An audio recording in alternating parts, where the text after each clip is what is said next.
need to read these books. I set up my TBR cart about 2 months ago now, and I haven't touched a single book on here since. Any book that I've read otherwise has been from the library or on Kindle Unlimited, anything like that, and I haven't gravitated towards anything on my bookshelves or on my physical TBR, and I literally cannot fit a single other book on here. Like, there's no space for anything else on here. I have 58 books on my physical TBR. It's not the craziest number in the world, but I think that's getting to be a little bit too much. So I figured in today's video we'd just focus on my physical TBR. It's kind of like a mood reading vlog, but specifically the books on here. I already know what book I'm gonna be starting off with, and that is one hiding back here. I Was a Teenage Slasher by Stephen Graham Jones. So let's just get right into it. Hey guys, so before we get into this video really quickly, I just wanted to shout out the Oodie for sending me their products to include in this video. As you can see, I'm wearing it right now. It is a hoodie blanket. The Oodie is literally perfect for readers. I'm sure you guys will relate to this situation when you're sitting reading with a blanket and you've got one hand in the blanket, one hand holding your book, and this arm is just like freezing and about to fall off. I've been in many of those situations. So this is literally perfect because your arms just do not get cold. You can hold your book, you can hold your Kindle, and you're cozy and warm everywhere. I've literally fallen asleep while wearing this. I was knocked out. It was pretty amazing. As a special thanks to you guys for watching my videos, Oodie has given me a code to offer you guys for 15% off anything on their website. You can use the code SydneyM15. I'll put it right here, and there's also a link in the description below for you to use. I highly recommend. Thank you so much to Oodie for sending me this product and for giving me the discount code for you guys to use. And thank you guys so much for watching, and let's get into the video. This thing, Ashley. Oh, sorry. I'm not Ashley.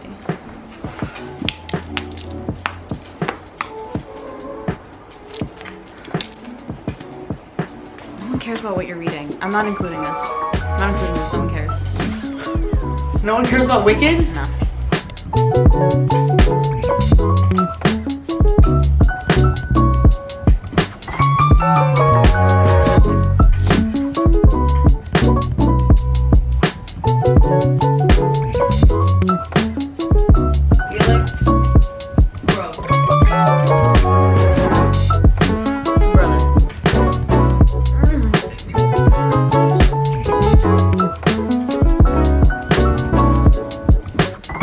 Time for an update. I haven't updated like anything while reading this book so far. I've been kind of just like gathering my thoughts because I don't think I could have updated too early into this. I am 152 pages in, so I've definitely made like a decent chunk in, and stuff is happening. Stuff really started picking up around the 90, 80 page mark, maybe a little bit earlier, but 80 pages when I was like, oh, this is now stuff's happening. Let me actually give you a synopsis of like what this book is about and my history with Stephen Graham Jones. So this is Stephen Graham Jones's new release for 2024. He's pretty popular for like All the Good Indians. The Good Indians?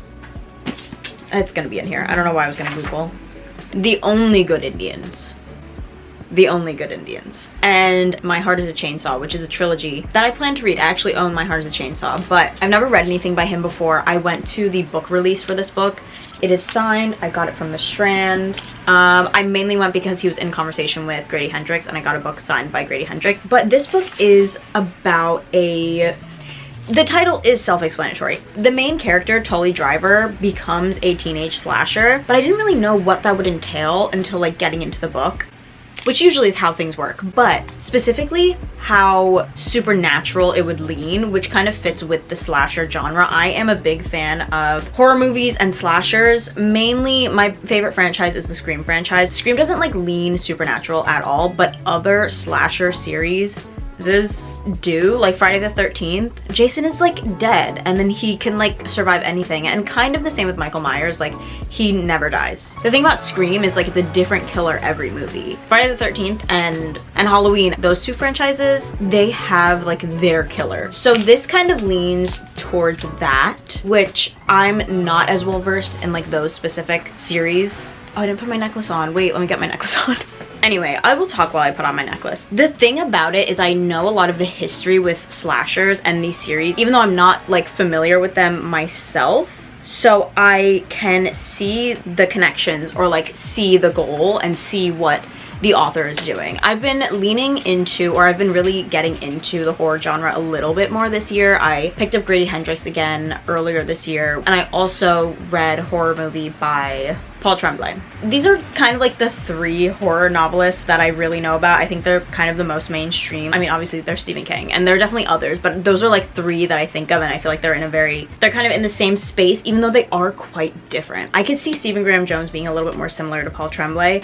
Grady Hendrix is very specific. He's very much lighter, very comedic. This is also comedic. I think Paul Tremblay is a little bit less comedic, though it is there. Stephen Graham Jones, it's funny, it's a little absurd and ridiculous, but I don't know if absurd is the right word, but it is a little ridiculous, so you kind of have to just go along with it. And his writing is so particular. His writing is so specific, and I think that's why I've struggled to get into his books in the past. I've tried reading The Only Good Indians, maybe just like the first page, and I read a few pages, maybe potentially I finished the first chapter of My Heart is a Chainsaw, but that one starts off with, I think it's kind of like the cold open to like a horror movie where like the first death happens, so those characters are important to kick off the story, but they're not the main characters that you're going to be following.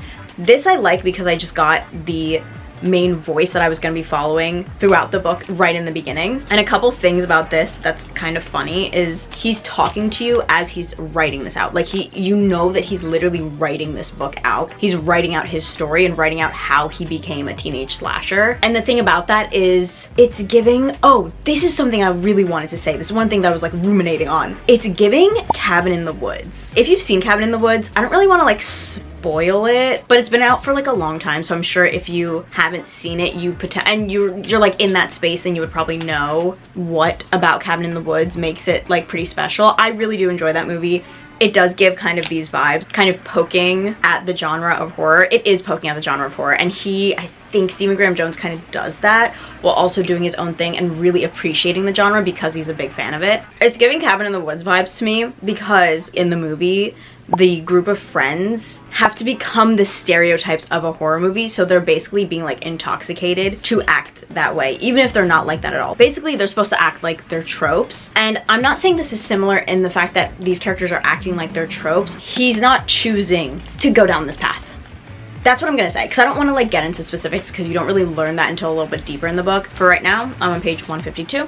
This book is 360 something pages, so we will chat later. And this is my bookmark that my cousin got me.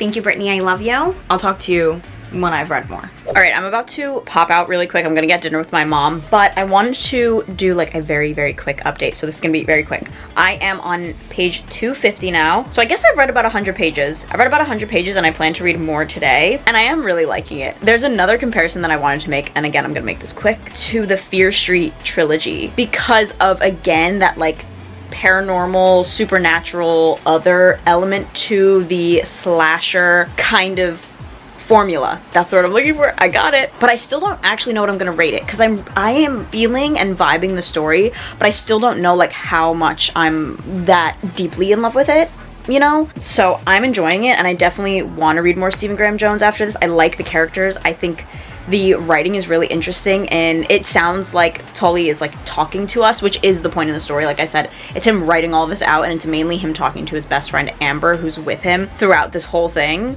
Like their relationship is kind of the core of the story.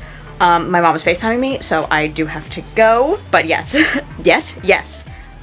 I'll let you know when I finish. Hey y'all, so I figured I'd update because I have 50 pages left and I was a teenage slasher, and I just wanted to like pop in here one last time before I finish it, even though I don't think I have any new thoughts. Well, I think this is the thought that I've been having but I haven't mentioned. The thing that I've been thinking is that I would really enjoy seeing this in a movie. Like I think it would be fun, and I think it just fits a lot of slasher, or I think it fits a lot of the horror movies that I really enjoy, so this being made into a movie, or this just being a movie, would work for me, even though it is also working for me as a book. Anyway, I literally only have 50 pages left. I'm on the literal last chapter. The chapters in this book are long, which I actually don't mind. I might wait to give final thoughts until the end of the video because I might need some more time to gather my thoughts about this. But after this, I'll let you know I finish it, and then we will pick my next book.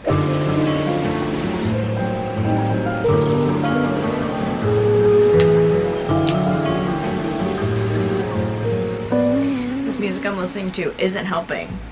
that I kind of want to cry right now. Bro.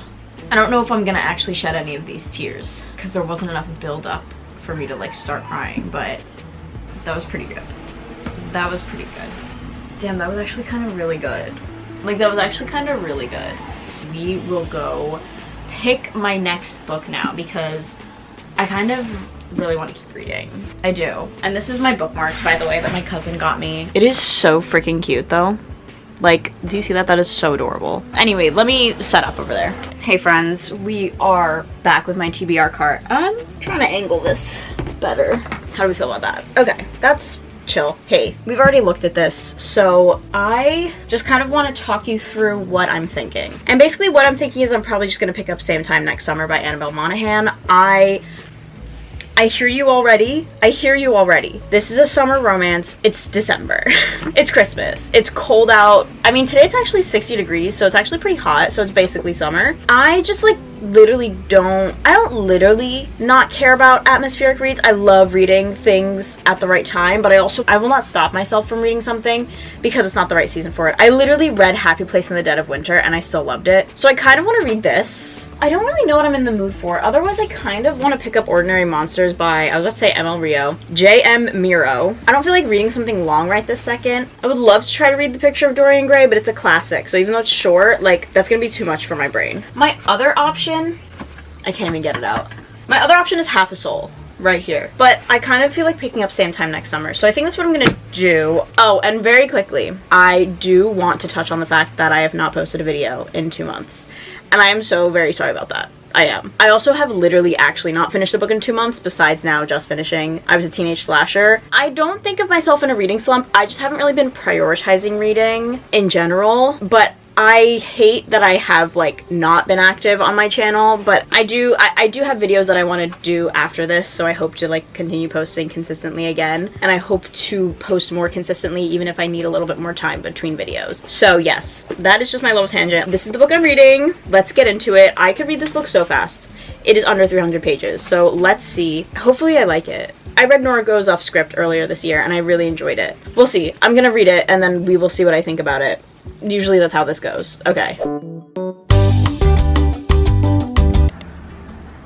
Time for an update. I am actually pretty far into Same Time Next Summer. I've been able to read through it pretty quickly, and I think I'm just gonna finish it today. So I don't have much left, and like I said, it's a really fast read. I'm 166 pages in now, and I do have some thoughts. So I mentioned that I've read Nora Goes Off Script. I read that earlier this year and I ended up liking it more than I was expecting, but there were a few things about it that I'm feeling with this book as well. One of the things is her writing is so curt and like I want to say stilted, but stilted is a little, it's more negative than what I mean, and I think stilted might be right. Let me just Google what stilted means. Stiff and self-conscious or unnatural. Kind of. Her writing can be a little stiff and it can also feel a little unnatural, and that's mainly because I feel like there aren't a lot of contractions in her writing. She says I am a lot instead of I'm, but also I am is just the beginning of a lot of sentences, so it just feels very I am doing this, I am going, like it's just a little stilted. Like stilted does match, but it does kind of work for her writing. The only thing with this that is different from Nora Goes Off Script, the entirety of Nora Goes Off Script was first person perspective, first person present, I believe. Yeah. First person present. But this book has the present and past timeline because I didn't give you a synopsis of this book. This book is about a woman who is engaged and she's going back to her family's like beach house in Long Island. And the last time that she was really there, not the last time that she was there, but when she was a teenager, she had this boyfriend that she fell in love with, who was her next door neighbor. They were like family friends growing up because they were next door neighbors. They fell in love and then that ended. And she thought that they were gonna be together forever. So she was very heartbroken by this man, by this boy, because they were teenagers, boy. But now she's engaged. Now she and her fiance are coming to Long Island to check out a potential wedding venue, and Mr. Man, Mr. Broke Her Heart, is there. So it's kind of bringing back all of these old feelings. So there is the past and present timeline. Present is her, like I just said, on Long Island with her current fiance. That is first person present perspective. That is the writing. But there's also the past timeline, or the past chapters, which are from Wyatt and Sam's perspectives. So Sam is the main character, the main female character, and then Wyatt is her first love, the guy who broke her heart. But these are third person past perspective, the writing in those chapters is like so much better than the first person, because like I said, the first person stuff's kind of stilted, so then when we get to the present stuff, the writing just doesn't feel as good. I just think it feels a little bit more natural writing in that third person past perspective rather than the first person present. I understand like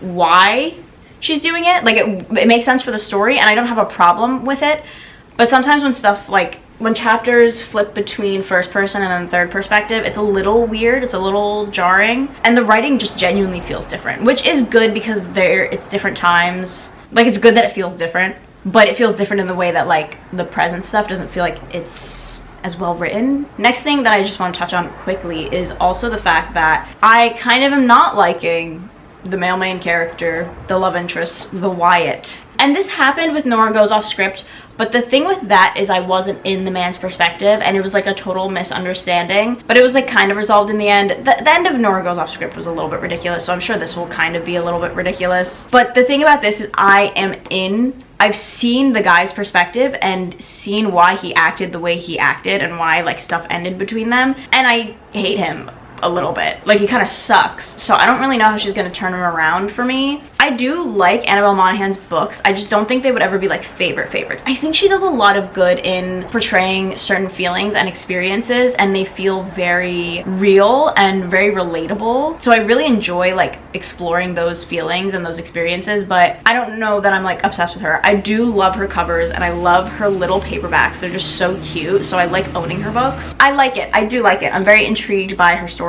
but I will say her curt, stilted writing is a little you know. But anyway, I have like 120 pages left, so I'm gonna sit down in a little bit and like read that, and then we'll talk about what book I'm gonna read next. I kind of have an idea of what I want to read, and it's not what I was expecting, but we'll talk about it with my TBR card. And we are back.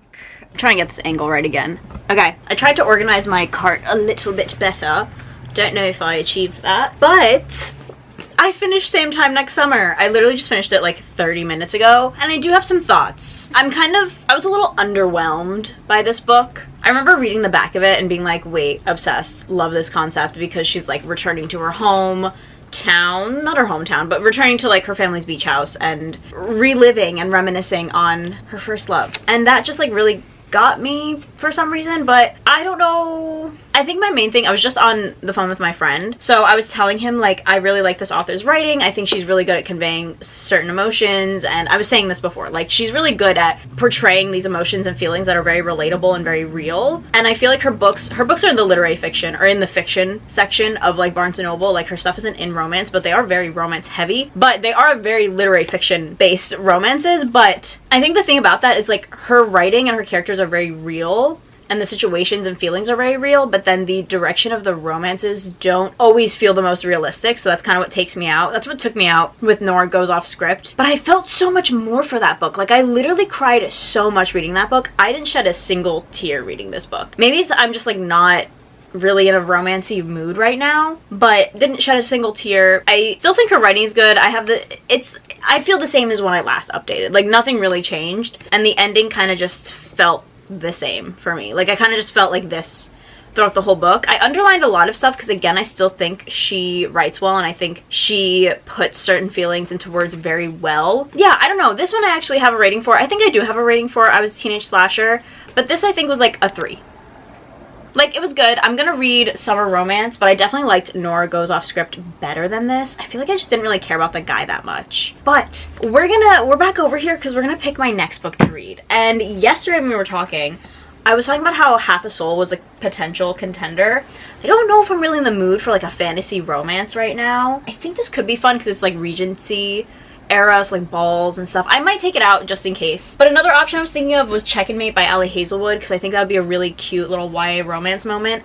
But I don't know if I'm in a romance mood. So I was kind of looking around here. There are like some classics. There's some big books here, and I don't really feel like picking those up. I looked on the back here. I have some classics down here. I have like 1984, and I have like Pride and Prejudice, and I have another Stephen Graham Jones, which low-key I would love to read this soon, but I don't think I want to pick this up right now. But I have a little something down here kind of speak to me, and that's The Road by Cormac McCarthy.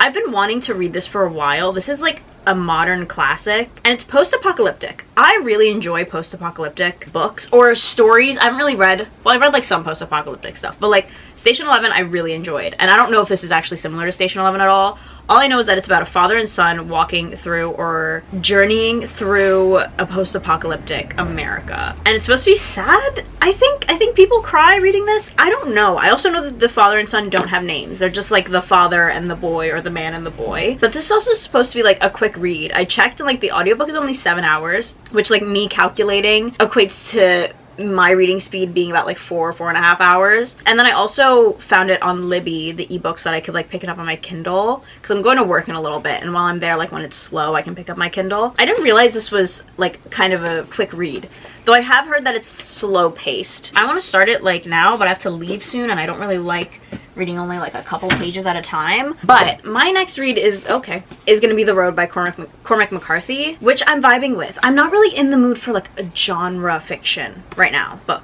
I don't want romance. I'm not in the mood for fantasy. I could read a horror, but like I would pick up Stephen Graham Jones, and his writing's a little bit harder to get into. So I could vibe with The Road, and I've been curious about this story for a while, and also I'm low-key matching it right now with my shirt, kind of. Yeah, so let's get into this, and then I'll let you know how I feel about it. Like, I hope I like it, because post-apocalyptic stuff is really interesting to me. But it looks like there's no quotation marks, there are a lot of like breaks. Feels like there would be a lot of distance between me and the characters, with like the man and the boy, them being referred to in that way. We are now 2 books down on my physical TBR, which is kind of exciting. Like, I'm actually so happy I'm doing this, because this has been sitting here for so long with me not touching a single book on here, and I feel like this is gonna motivate me to like continue to just pick from here, which I will do. Let's get into The Road by Cormac McCarthy. What's up, readers? How do you feel when I look straight down the barrel of the camera? Y'all seem wicked. Anyway, time to speak to you. Time to chatterino. So, I am on page 181 of The Road. The Road has been an interesting journey so far for the characters in the book and for me, because I don't actually know how I feel about it. At first, I was a little questioning my decision, and then like 50 pages in, I was like, no, I think I like this, because the post-apocalyptic setting is still, it's just something that really works for me. It's something I really enjoy. I can't pinpoint what it is that I like, but like, I think it's, I guess, now that I'm thinking about it, I guess it's just like the openness of it and the freeness of it and like the stakes of it, just the exploring and having nobody else around you. Like, when you're following characters in a post-apocalyptic setting where they're like literally just like journeying to find like somewhere safe or like some long distance destination, there's never like, they're walking and they're gonna eventually bump into like other groups, other people, but whenever they are just existing, there's no one in their general vicinity at all. And I think that's such an interesting and scary concept. Like, I don't read, or I'm not interested in post-apocalyptic stuff because I find it actually very scary. I mean, it is a little freaky, but it's just so interesting. But also, if I were in this setting, I don't know how hard I would try to survive. Just being honest. So that is what I'm enjoying. I love the visuals. I love the setting. I love the feeling of that. And reading this, I just fully like picture like The Walking Dead a lot, because it's another post-apocalyptic setting. Obviously that has like zombies, but I did Google, because there was one line where it said something The Walking Dead. So I was like, I wonder if The Walking Dead was inspired by The Road. But it said that The Walking Dead, said specifically the video game, was like inspired by The Road, like the concept of it. Because it just feels like, and I know it's not like an original concept, I don't know, but like a post-apocalyptic, like the world is ending, isn't new, so it doesn't have to necessarily be directly inspired, but it said that a lot of it was inspired by this story. But like, I fully am just like visualizing The Walking Dead specifically. Yeah, my point is that I like that setting, and that stuff I've enjoyed. I don't know if I'm vibing with the writing. I don't think it's bad writing, and I could definitely see why it would work for a lot of people, but for me, it kind of meanders a lot and gives so much detail about what's going on, but it also is so distant from the characters. Like, I feel so separated from them, and as I'm reading the events, I just like visualize them, and I feel like I'm watching them from a distance. And that's not necessarily a bad thing, but I'm not becoming like emotionally invested in this story. I think the high and low moments have been interesting and have worked for me with the characters. Like there will be very high and low moments for the characters where they'll encounter some bad people, or they'll end up finding something like really good, like they'll score some good food after not having food for a while, stuff like that. So there are highs and lows, while also like there's the journey and the slow descent down if like they're struggling, but there are also like the spikes. But there have been moments where like there's something crazy happens and it's like quick, and it's not like an action heavy story, and it's not like these moments are like really big moments, but they'll get like the writing in it works in a way where I'm like I'm reacting to it and I'm invested, and I'm like, oh my god, that's like, I feel the tension and I feel the stakes. But it also feels a little predictable in that, like, maybe it's because I've seen stories like this, and maybe it's because they're inspired by this, but they'll stumble upon somewhere and they'll hope that it's safe. But then in my head I'm like, this scene I know is not going to be safe. I know they're going to bump into a bad guy.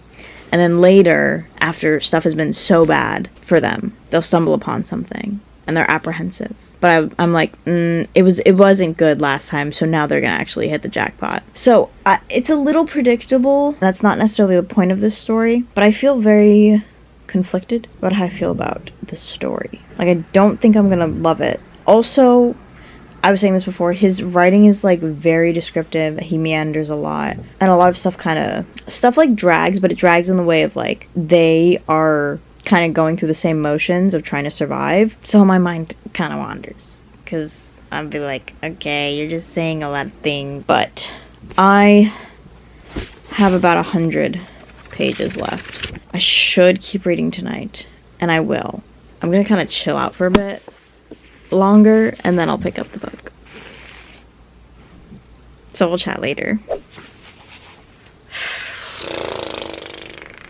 I come with some sad news. I have officially decided to DNF The Road, and I'm kind of annoyed with myself for this decision because I do kind of just want to stick it out. I honestly don't hate this book. I just like don't. I definitely see why people really like it. I just know that I am not one of those people who's like really appreciating it. It's just not working for me personally. I think the writing can be a bit tedious, and as I mentioned in my last update, he kind of meanders. And one thing that I kind of forgot to mention is that he repeats a lot of stuff. It's very repetitive. I think that's kind of what I meant when I said that it's pretty static, this story, even though they are literally moving and journeying and like changing location constantly. It feels so static because everything feels the same. Everything feels the same. They're either on the road, find a house, hungry, just found food, find something really disturbing. It's kind of just a lot of the same, and it's not. The reason why I want to finish it is I just want to see what the end, like I want to know what the point in this whole thing was, but I just can't because the writing is so repetitive. It just doesn't work for me. Like, this isn't writing style that grips me. I mentioned my mind wanders, and right now trying to pick it up, I'm on page 220, so I literally have 60 pages left.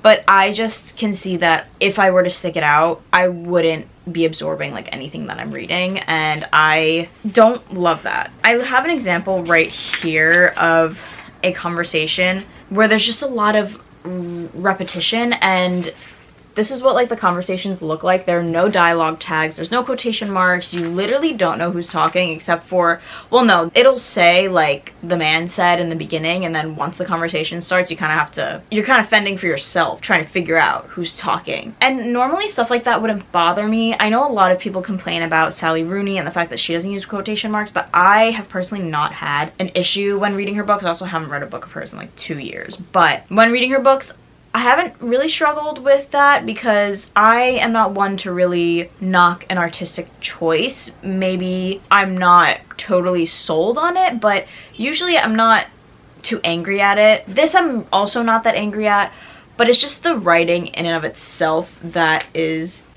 interesting. I was really hoping this would be one of those modern classics, literary fiction, like very kind of acquired taste, but obviously is popular and well-loved for a reason. I thought it would be one that would work for me because I read Never Let Me Go by Kazuo Ishiguro earlier in this year, and I think that is a little bit of an acquired taste, though it has a lot of praise, and for good reason. I loved that book. These are writers that are very talented, but they're also writers that can be a little bit hard to get into. It's probably because I read a lot of contemporary fiction, I read a lot of popular fiction, so reading some more literary style writing can be harder. I was hoping that this would be one that I would enjoy and that would really hit me emotionally or be very impactful for me, and it just wasn't. And I definitely understand why people would like this and why it would work for them. It just personally does not work for me. It's just a little bit too distant, and it's a little bit too repetitive, and it's a little bit too cold of writing. It's very bleak. The story is very bleak, and the thing about it is, like I said,